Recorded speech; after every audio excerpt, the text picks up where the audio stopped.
today with talking about how pet food recalls help you choose safe dog food. Why choosing safe pet food is important. Now more than ever, our pets share every aspect of our lives, and we consider them to be family, don't we? I believe that pets are good for us as much as we are good for them. And right now, more than ever, we seem to be having so much trouble trying to figure out what is a safe pet food because we have had so many pet food recalls. We really love our pets so much. By the end of this presentation about dog food safety, you'll be able to understand whether your dog food is keeping your dog healthy so that they can live a long life, how to review the pet food recalls and use them to avoid unsafe dog food so that your dog doesn't get sick. And this is the number one question that people are asking me all the time, is in reviewing ingredients on their dog food, is it really a healthy dog food? And secondly, is it safe? Unsafe pet foods not only can make your dog unhealthy, they can end up having chronic illness like GI illness, vomiting and diarrhea. They can cause neurological problems like seizures and trembling. And they can even cause organ disease and failure, usually of the kidney and liver, because the liver is responsible for detoxifying the substances that come into our body. And of course, once there's organ failure, this will result in death. So who is in charge of the pet food recalls? I think you heard me talk about this a lot already. It's the Food and Drug Administration. And as you know, they are in charge of our human food recalls as well. So this is what the page looks like when you go into the Food and Drug Administration website. You can see that it is fda.gov, and you'll note that it will say at the top, U.S. Food and Drug Administration. When you go into the search bar here, you can put just about anything in that search bar and a lot of things will come up. Of course, this is not an active search bar right now. This is just a slide of what the FDA website looks like. And I had put in the search for pet food. So as you can see here, the FDA does regulate the dog and cat food. But what is really very important to understand as well is that their regulations come from suggestions by a nonprofit organization called AAFCO.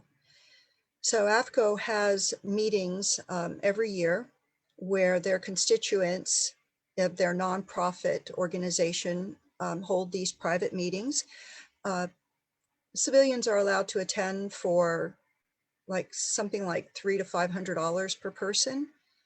And these meetings are used to determine what the regulations are going to be suggested for that year.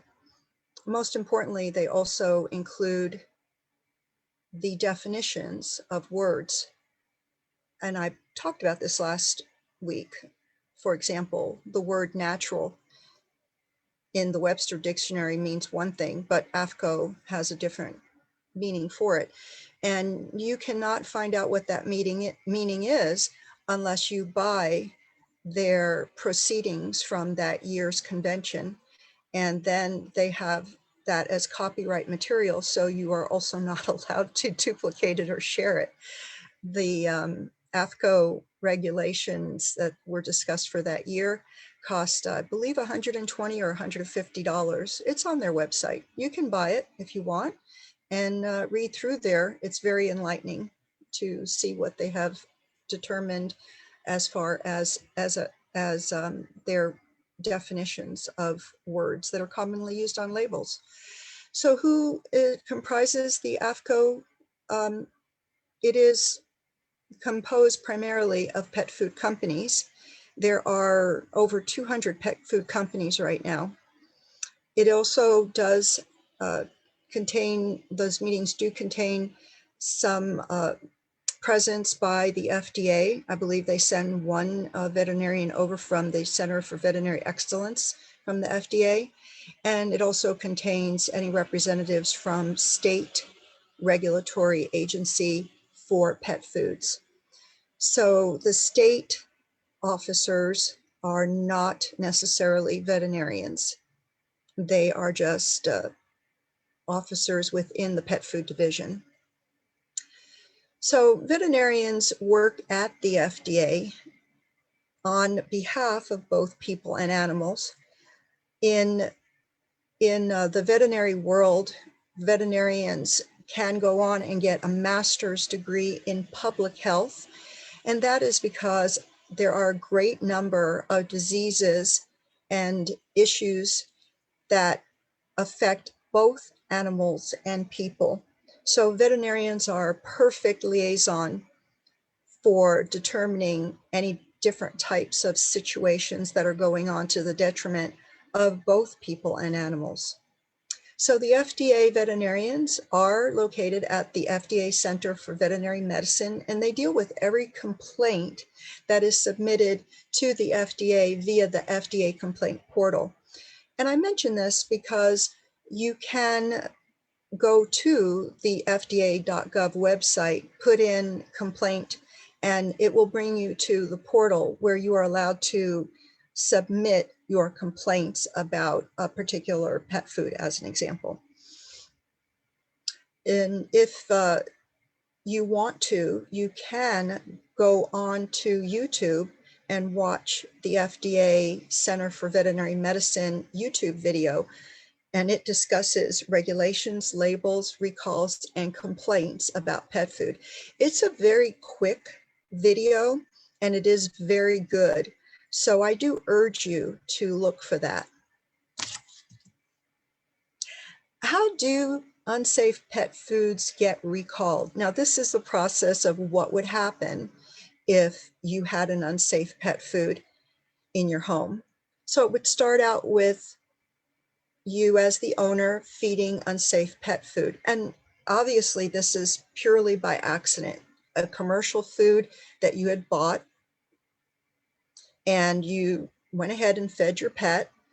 Your pet is diagnosed because it gets sick, bring it into the veterinary hospital, and it's diagnosed with a pet food safety related issue. And let me tell you exactly how this played out as I continue with this slide. At that point, the veterinarian or owner contacts the FDA via the FDA Pet Food Complaint Portal that's online at fda.gov. And this is where the Center for Veterinary Medicine investigates the issue and issues the recall if their testing does prove that the pet food is unsafe. So the Center for Veterinary Medicine is very critical for making sure that these recalls do occur when they perform this testing. Now, they don't do the testing necessarily right there. They will send them out to various places to get tested. So let me tell you about what happened fairly recently in the past several months. In September, there was a pet food recall on aflatoxin at a Midwestern feed mill in Oklahoma, and it was Sport Mix pet food. It was a dog food. So what happened is a pet owner who owned a kennel was feeding his dogs and they all got very sick. So he brought the food sample in with his sick dogs to his veterinarian. His veterinarian was extremely proactive. He has all of these dogs here. He knows that something has happened due to the pet food. So he sent a sample in for testing through his own means. And that was at veterinary toxicology at one of the veterinary schools. So the veterinary toxicologist at one of the veterinary colleges laboratory performed testing.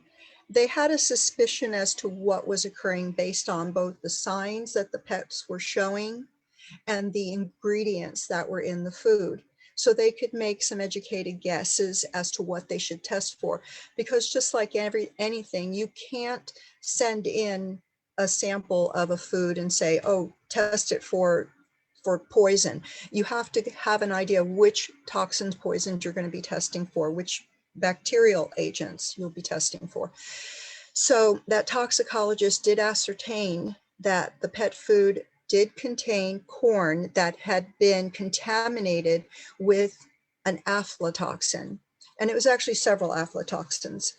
So let me say that in and of itself, corn is not an unsafe product when it comes down through the human food supply chain, because it has to be a certain type of grade A corn. It is not in no way able to be infected and contaminated with mold. So therefore, on the human food supply chain, it is not a problem. On the animal food supply chain, corn can be contaminated, and unless the pet food company is proactive and tests their corn to verify that it is not contaminated with aflatoxins and other mold toxins, by the way, there's several mold toxins that are poisonous to humans and animals, then they have to know they can't use that in their food. However, for whatever reason, I'll give you a couple of answers on that right off the bat. Either they don't test their animal grade corn, or they test it and they find that it is what they consider not to be in that great a quantity, and they take a chance and use it anyway, because they're figuring, well, they're making such large batches. Let's go ahead and just use it and hope for the best.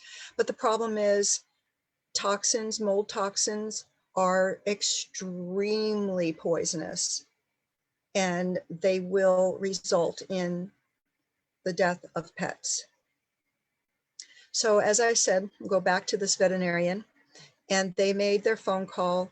The FDA was able to take the information from what was from the results and reports that the veterinarian had run at the veterinary college, and that was sent over to the FDA Center for Veterinary Medicine, and they confirmed that it was aflatoxin, and they issued the recall.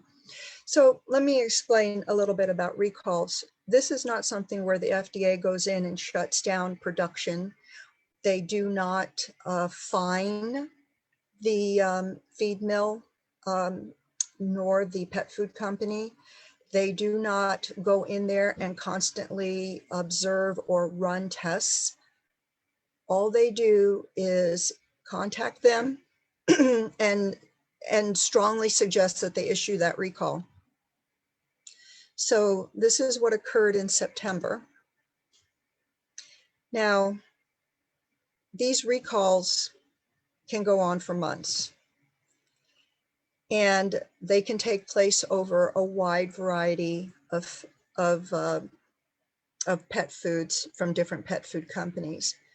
Now on here, what I'm demonstrating is these are recalls that occurred in 2018, even some 2017, all the way down here. You can see 2017 all the way up through 2018, 2019. And this is the last time I had pulled, as you can see, a spreadsheet and exported, the information to a spreadsheet. It's a little tricky to do, so I don't have anything more current, but I do have the information for you.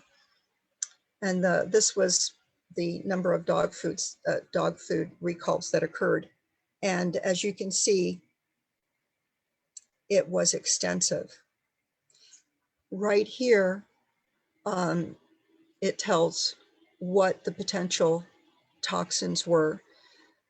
As you can see, back then, Salmonella, vitamin D, pentobarbital. This was, again, unbelievable. And I want to touch on briefly about pentobarbital.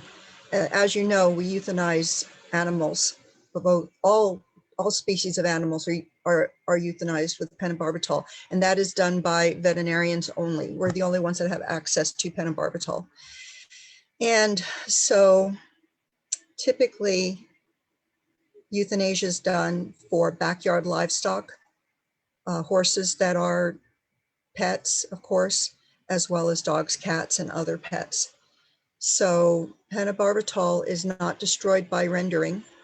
It's a toxin, it's a poison. Rendering is applying heat, and things are dissolved into a slurry, but heat and cooking does not destroy a toxin. And that's why it had no effect on the aflatoxin. So the top 3 reasons for pet food recalls that resulted in unsafe pet food for the past 18 months of 2017, 18, and 19 were toxins, nutrient imbalances like vitamin D,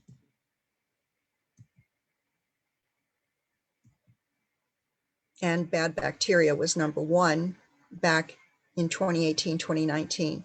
Well, what overtook for 2020 was toxins. And the toxin that actually became number 1 in 2020 was, you guessed it, aflatoxin, to the tune of millions of pounds of dog food that were recalled from Sport Mix, and that was in the Midwest feed mill in Oklahoma. But I will touch over here now and talk about bad bacteria, since that was the recall that occurred yesterday. Yesterday, that's right, March the 3rd. There was a pet food recall on a raw pet food, and that was due to Salmonella and Listeria. So what occurs with the pet when it has consumed pet food that is contaminated with Salmonella and Listeria E. coli, the pets get very sick. So just to put this in context, this is food poisoning. Like when you go to a picnic and you accidentally left the potato salad out under the heat of the sun. It wasn't kept below 40 degrees Fahrenheit on ice in the shade and maintained there. Instead, it got heated, and then there's this danger zone between, above 40 to 140 degrees. And this danger zone is where bacteria go, yippee, this is where we can really, really grow and produce our toxins if we do produce toxins. So pets get very sick. Typically vomiting, diarrhea, they're going to need to have an IV. And so they end up staying into the animal hospital. Quite often it's going to be an emergency situation. And sadly, what used to happen, particularly when we all went into work and we left our pets home all day, is that the pets would end up being sick through the day, and we'd find out when we got home from work. And at that point, it's only the emergency centers are open. So this obviously is going to be a very expensive situation. The bad bacteria can absolutely cause food poisoning in people. So pet owners can die. They can get very ill. That is you, the pet owners. Now, let me give you an example. You can go to the CDC website and put in Diamond Pet Foods. Diamond Pet Foods, by the way, is a feed mill. It produces, as an example, a number of brands of dog food, including Costco's Kirkland. Those are produced by Diamond Pet Foods. So how does this happen? Well, a lot of these places, they just don't have any quality control. It's expensive. And let me tell you, and considering the fact that I was involved with a lot of quality control when I was an Army food safety auditor, as an Army veterinarian, we do handle both the military working dog mission and the food mission. And so I was very well trained and also worked in several situations where we had to test for food poisoning in humans. And so we did test food, and we did ascertain that the food was contaminated for humans. And so I was able to determine what was causing food poisoning when I was deployed as a civilian contractor, public health veterinarian in Iraq at the US Embassy. And people got very sick after eating at the dining facility in the US Embassy. So they called me up and I ran tests. And these tests, they take money. You have to purchase the equipment. It takes money to train individuals on how to use the equipment and to take the samples. So it's money, it's time, it's training. And pet food companies are not required to do any testing. I'm going to say that again. Pet food companies are not required to do any testing at all. None whatsoever. And remember, we're talking about ingredients that come through the animal food supply chain, where I had just mentioned you can have aflatoxin occur, you can have bad bacteria occur, and you can have contaminants like pentobarbital from euthanasia solution from euthanized animals. So this is an example of cross-contamination of bad bacteria from dog food to people. It's how the dog food caused the food poisoning in people and their pets.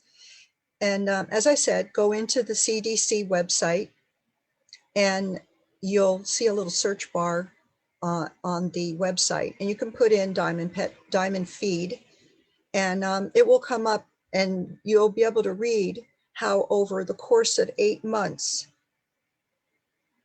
in 2012, there was a Salmonella outbreak in dry kibble.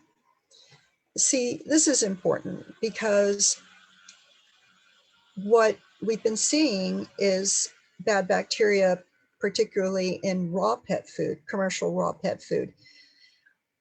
But I think people forget that you can have cross-contamination occur in the feed mill itself. So let me walk you through how that happens. The animal food ingredients come from the animal food supply chain. So it's animal feed. The ingredients are transported. They can be transported for up to 3 days in unrefrigerated trucks. And typically the animal food ingredients for animal feed would be the condemned and contaminated carcasses from the slaughterhouses. So the carcasses and pieces that pass USDA inspection go on in the human supply chain, but the carcasses that are condemned, they're full of pus, abscesses, tumors. Those go into the animal feed supply chain. They can travel for up to 3 days in an unrefrigerated truck. Then it comes to the feed mill. At that point, it's at the feed mill. The feed mill workers touch it, they load it into the machines, and then they go over and they might be working in the finished area where the kibble is coming out. So remember, the raw product goes in one side and it goes through the process where it is turned into kibble. So now they go over to the other side where the kibble is and they touch that. So that's how they cross-contaminate from the raw ingredients from the animal feed supply chain over to the kibble, and it's contaminated. So how did people get sick? Well, almost 100 people died of salmonella due to the diamond feed mill contamination in 2012. Almost 100 people died. That feed mill was allowed to continue to operate, even though people died, as well as animals, pets that ate the food. So here it is, they're eating The salmonella, humans are touching the food, and the pet food is in the kitchen, probably stored in the pantry. And then it goes into bowls. The bowls and dishes are contaminated from the pet food bowls and dishes. And many people will put those up on the counter, the kitchen counter. Now, at that point, they've contaminated the counter. Then after they put that food dish down for their pet, remember the kitchen counter is probably still contaminated, and people are cooking and they'll put the spoons down and spatulas down and on that contaminated counter. Not many people are running their kitchens like you do in a restaurant, where you have your Clorox solution and you're constantly wiping down your counters, and where you're constantly taking your spatulas and spoons and other utensils and putting them right into your sink and washing them. So unless you're running your kitchen up to food safety standards, like in restaurants, there's a very real possibility that your counters are contaminated. And if there is salmonella or other bad bacteria in the food. And this is called cross-contamination. So we all do it. We have the pet food in the kitchen. And yes, you wash your hands, but remember, if you've contaminated that counter, unless you're right on top of it and washing and cleaning as you go, you're going to expose, your family and other pets in the household. In addition, remember that small children typically end up getting particularly close to pet food, and they might even be tasting it. So you have to be very mindful of having possibility of unsafe food in your household, and then getting cross-contamination. So pet owners, including the children, and then you can also have older people who are immune compromised, or other people who have a chronic illness that also would lead them to be immune compromised. They'll get very sick and die when they touch the bad bacteria. And then unless you're washing your hands constantly in between, scrubbing your counters in between, this can be a source of contamination onto human food.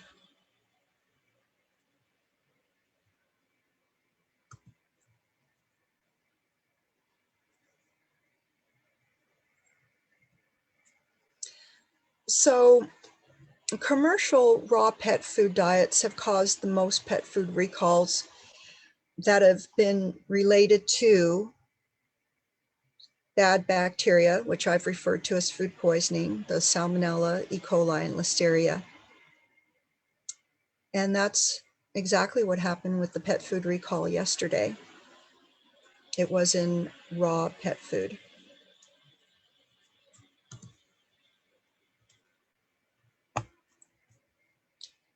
And as I said, Salmonella, Listeria, and E. coli.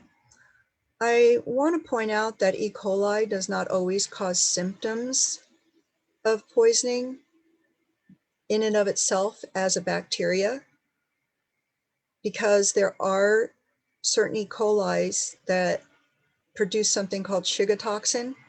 And just real briefly, let me state that that is a toxin. It's not destroyed by heat. Remember, poisons are not destroyed. The bacteria possibly could be destroyed by heat, but not the toxin. And just to touch on Listeria, you may not have heard it, but it is something that we can vaccinate dogs for. We don't vaccinate cats routinely for it. And sometimes dogs are not even routinely vaccinated for Listeria. But this is known for attacking the kidney.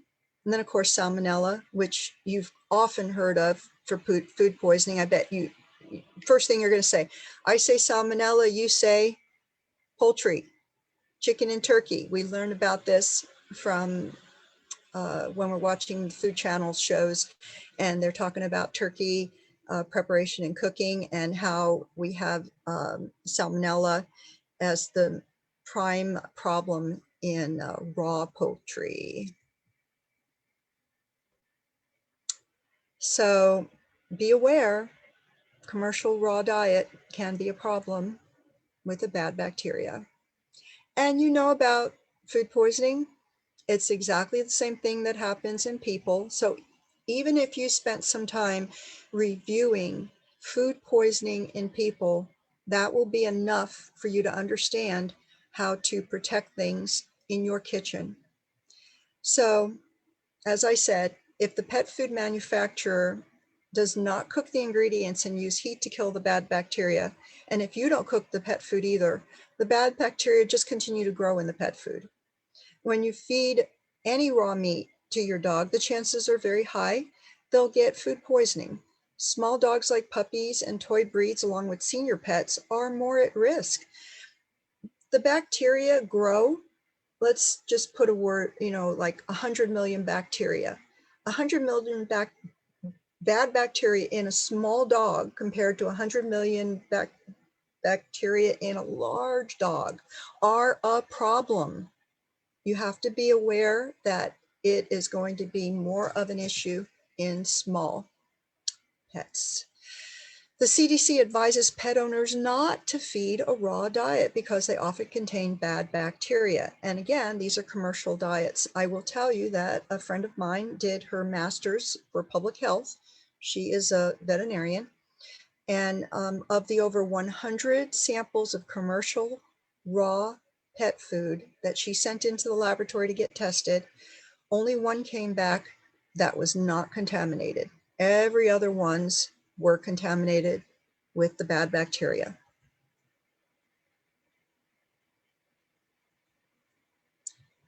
Hands, wash your hands. You're very good at that by now, I know. Pet owners, no matter what, even if you're not feeding raw, I just went over what happened with Kibble. You should always wash your hands after handling pet foods or treats. How many of us give our dogs treats? Yes. But do you wash your hands right after you hand your dog a treat? I bet you don't think about it. Well, those of you who do, that's fantastic. You're on the right track. Everyone needs to do that. Bad bacteria can cause illness and death of pets, pet owners, and pets. So not all pet foods are put on recall in time to catch the problem. Sometimes the hazards are not identified fast enough, or it was a small batch of food. And some pet food manufacturers refuse to recall their food. They just refuse. There is nothing that's done to them. They'll get a letter of concern. That's it. And you can actually find some of those letters on the FDA website. I have been collecting a few of them. When I come across them, I save them. And they pretty much will tell the manufacturer, you need to deal with this problem. And the manufacturer's like, well, like, make me.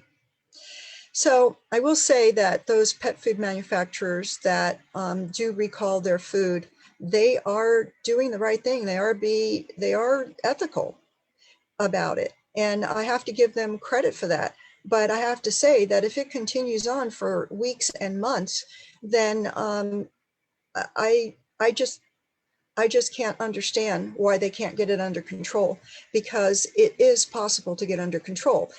This is what happens in the human food supply chain. When there's a human food recall, it gets resolved, usually within just days, a couple of days even. They shut things down, clean things up, run quality assurance personnel through there. They run tests until things get identified as to where the problem is, where the break in sanitation is. And then they fix the problem, and that's it. So why isn't this happening in the pet food companies? So here's an example. Pet food company called Hair Today, Gone Tomorrow refused to recall raw pet food after samples of their product tested positive for both Salmonella and Listeria. So the pet food recall is listed under the FDA, and it's a reliable resource for pet owners if you want to keep track of what foods are on recall, and also to report, a possible pet food issue. So you'll be going to fda.gov website, and you can sign up for pet food recalls, or you can sign up on my Patreon channel, and I share the pet food recalls immediately, as well as on my pet food vet page on Facebook. And I do try to post those the minute I see them. So now that you've learned that pet food recalls are exactly like human food recalls, and that testing is done, it absolutely happens. Both recalls tell you which brands and types of food are unsafe to buy or feed your family. So you're going to take that into consideration. Let me explain. As an example, let's go back and review what happened with Diamond Pet Foods. So when that feed mill was identified in 2012 as having Salmonella, and one brand was identified first, then they were able to expand that recall to include every single brand that was manufactured at that particular feed mill. Different brands, besides, as an example, Kirkland's brands. So that's a way you can figure out if something is happening with your pet food if you're buying a commercial pet food to feed. So as an example, if you were feeding Diamond, you didn't know, let's say it was Diamond Feed Mill that was making it, but you knew, you were on top of the fact that there was a brand that was a problem on a pet food recall, you can go in and determine what other brands are produced at that feed mill. If you can't find that information, again, reach out to me and I can help you with that. I did post on my petfood.info website 34 feed mills in the United States with a listing showing where all those feed mills are. So I want to take a moment, though, to tell you that there's a couple of different ways that commercial pet food can be produced. And in this case, I'm going to narrow down and say dog food as an example. So dog food can be produced commercially at a feed mill. A feed mill is a place which most likely started its existence 100 years ago even, producing animal feed for livestock. And then it was converted to additionally produce dog food and maybe cat food at that feed mill. So when you research feed mills, you will find that there's a number of them that will produce types of food, brands of food for several different species of animals.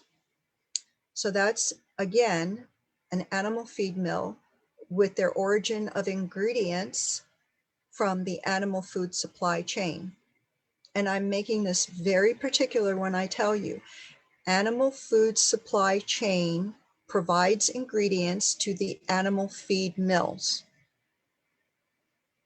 And that's commercial pet food and animal feed.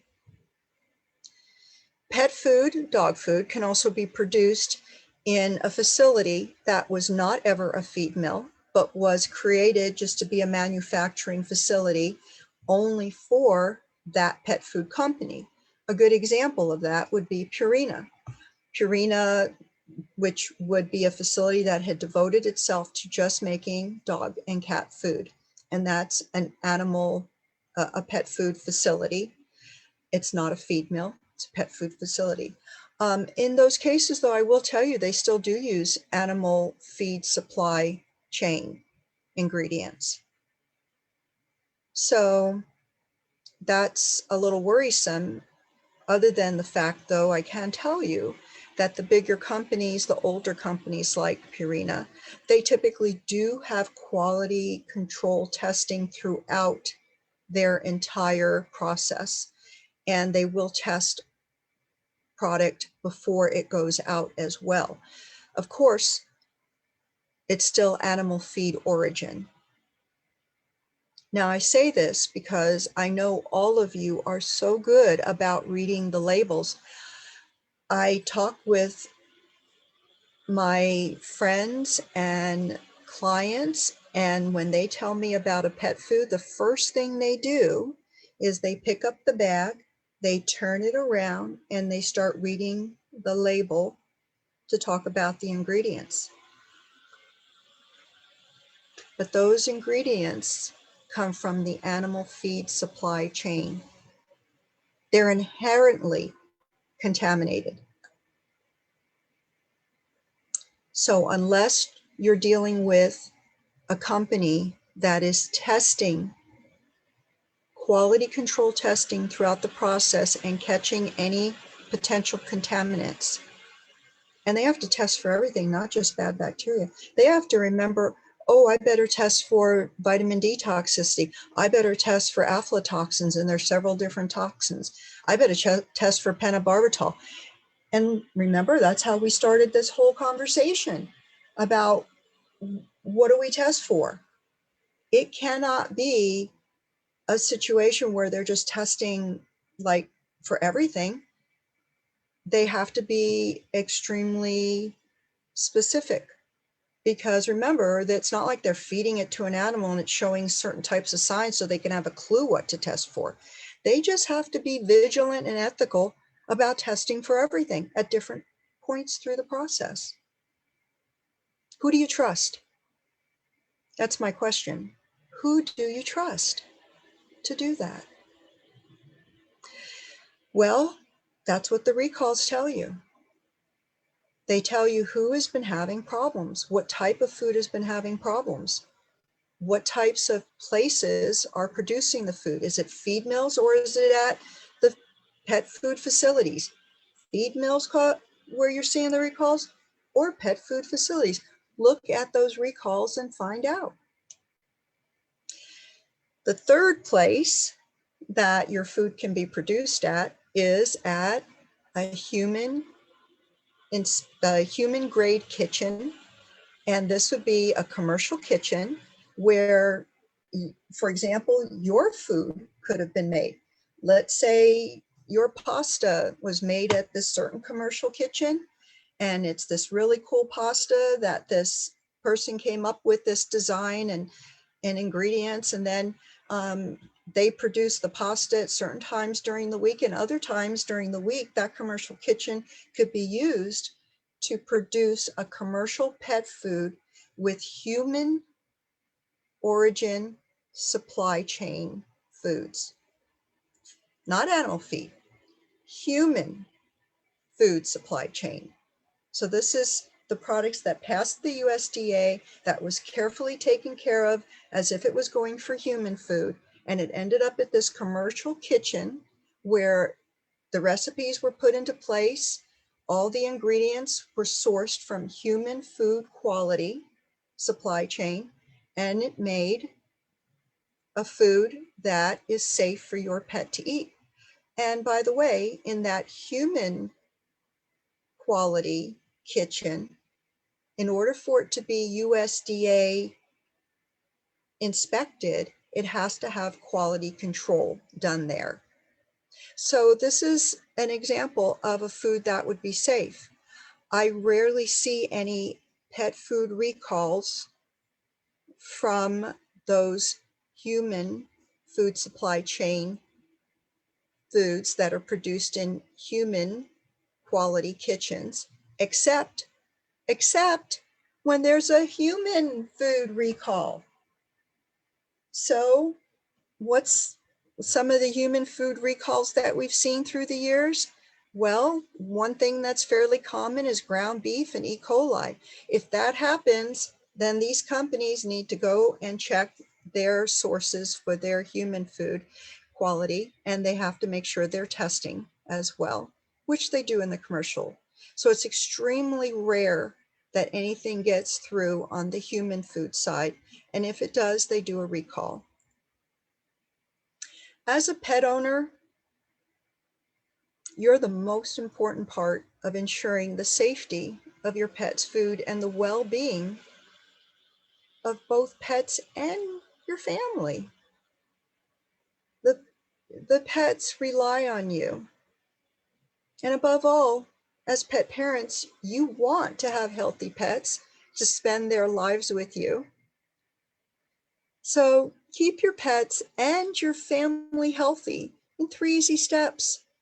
Pay attention to pet food recalls. I'm posting them because it's important for you to know about them. Do not buy any potentially problem foods or brands. Act quickly to remove any suspect pet foods from your home. If you believe there's a problem with the pet food, immediately put it to the side, label it, get into your veterinarian, see if they can run tests. And in fact, you can run tests through my website, Pet Food Safety Veterinary Labs, and I am able to get that information turned right around within 48 hours of receiving a sample. For more information on pet food safety, subscribe to Pet Food Updates at petfoodvet.info. And this does link also to my Patreon channel. You'll be able to determine what is best and safest to feed your pets to keep them healthy.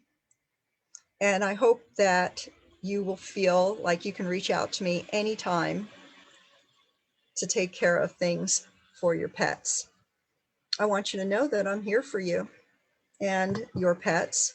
And I have really enjoyed spending this time on Thursdays with you. Typically, it's about 30 minutes, and I give you some hopefully very valuable information. And I'm trying really hard to get the good information out to everyone, particularly on the heels of pet food recalls. So stay in touch and shoot me any of your questions. I love to hear from you. Thanks so much. This is Dr. Donna DeBonis, Pet Food Vet, signing out, and I'll see you next week on Thursday. Don't forget that this is available on YouTube on my channel, Donna DeBonis, and it's also available on my podcast, Pet Food Vet, which is through Anchor FM. And that podcast is really kind of fun. All you do is turn it on, let it go on in the background. You don't even have to stop and watch a video or anything. So I look forward to hearing from you all. Please post your questions whenever you want. I'll be looking out for them. Thanks.